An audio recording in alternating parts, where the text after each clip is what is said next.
warahmatullahi wabarakatuh. Ya, alhamdulillah hari ini kita mulai pembelajaran lagi ya Kak. Setelah kemarin kita sudah melaksanakan penilaian tengah semester 1. Nah, semoga hasilnya yang kemarin kita kerjakan sesuai harapan kakak-kakak semua ya.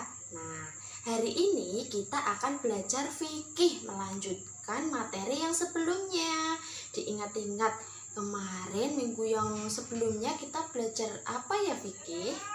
Apa ayo? Iya betul, tentang najis. Nah, sebelum kita belajar disiapkan dulu buku fikihnya. Sudah? Sudah. Nah, sekarang kita berdoa dulu ya dengan membaca basmalah bersama-sama. Bismillahirrahmanirrahim. Alhamdulillah, semoga dengan membaca basmalah kita semua dimudahkan ya dalam mengikuti pembelajaran daring. Siap?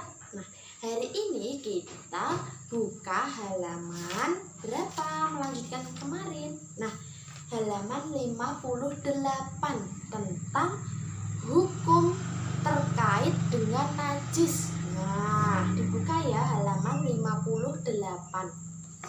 Di sini ada 1, tidak berdosa menyentuh najis. Kok bisa tidak berdosa ya? Nah, karena ini kesehariannya mereka bekerja dengan bersentuhan dengan najis. Nah, itu tidak berdosa asalkan nanti pada saat mau beribadah harus bersih dalam keadaan suci, yaitu wudhu dan mandi. Nah, ini seperti gambar yang ada di buku. Di sini Pak Kadir bekerja sebagai penyembelih hewan. Nah, peliharaan. Nah, kalau menyembelih hewan berarti terkena apa? Darah. Nah, darah itu termasuk najis ya Kak. Jadi harus dibersihkan sebelum beribadah, harus bersih dulu, dicuci, terus mandi, wudhu. Nah, di sini juga ada Pak Hasan. Pak Hasan kerjanya sebagai apa? Tukang kebersihan, tukang kebun. Nah, pasti kalau membersihkan itu pasti ada najisnya ya, karena kotor. Nah, itu juga harus disucikan dulu dengan cara wudhu maupun mandi. Sudah paham? Kita lanjut ke halaman 59. Nah, nomor 2, syarat ibadah kepada Allah. Nah, syarat ibadah kepada Allah apa saja? Yaitu suci dari hadas kecil maupun hadas besar ataupun najis. Nah, kalau pakaiannya kotor harus dicuci. Kalau badan kita yang kotor harus disucikan dengan apa? Mandi dan wudhu. Nah, sudah paham?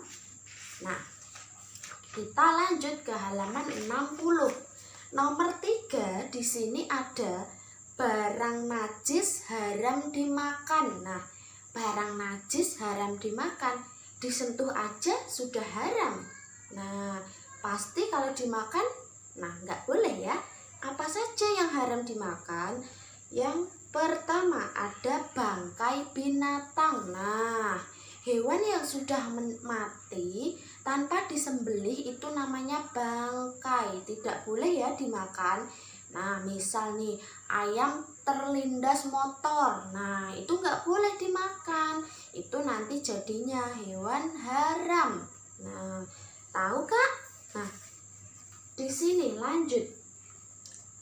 Yang B, babi. Hewan babi sudah jelas ya, haram, menyentuh saja haram, apalagi dimakan makin haram ya.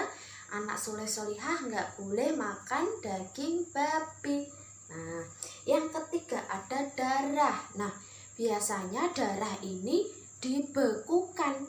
Nah, itu juga tidak boleh dimakan, itu haram ya. Oke, yang keempat ada binatang yang kotor dan menjijikkan. Contohnya apa ya binatang kotor dan menjijikkan itu? Nah, di sini ada kecoa. Kecoa menjijikkan tidak? Sangat menjijikkan ya. Nah, Yang kedua lalat. Lalat menjijikkan sekali ya, karena dia berterbangan di tempat-tempat kotor. Pasti dia membawa penyakit. Nah, lalu ada cacing. Nah, cacing termasuk menjijikkan tidak? Iya, termasuk menjijikkan. Tapi kalau untuk obat, nah dalam keadaan darurat boleh dimakan untuk obat. Nah, paham anak-anakku semua? Nah, yang keempat, nomor 4, benda najis haram diperjualbelikan. Nah, barang-barang yang najis itu haram dimakan, haram juga diperjualbelikan. Nah, apa saja ya? Nah, contohnya barang-barang yang mengandung racun atau zat racun itu haram karena bisa membahayakan yang membeli ya, dan uangnya nanti juga haram, jadinya tidak berkah. Nah, kita lanjut yang F. Nah, dibuka halaman 62. Di sini ada najis-najis yang dimaafkan. Nah, apa saja ya kira-kira? Nomor 1, ada darah yang berasal dari jerawat, itu dimaafkan. Yang nomor 2, ada debu di jalanan, itu juga dimaafkan.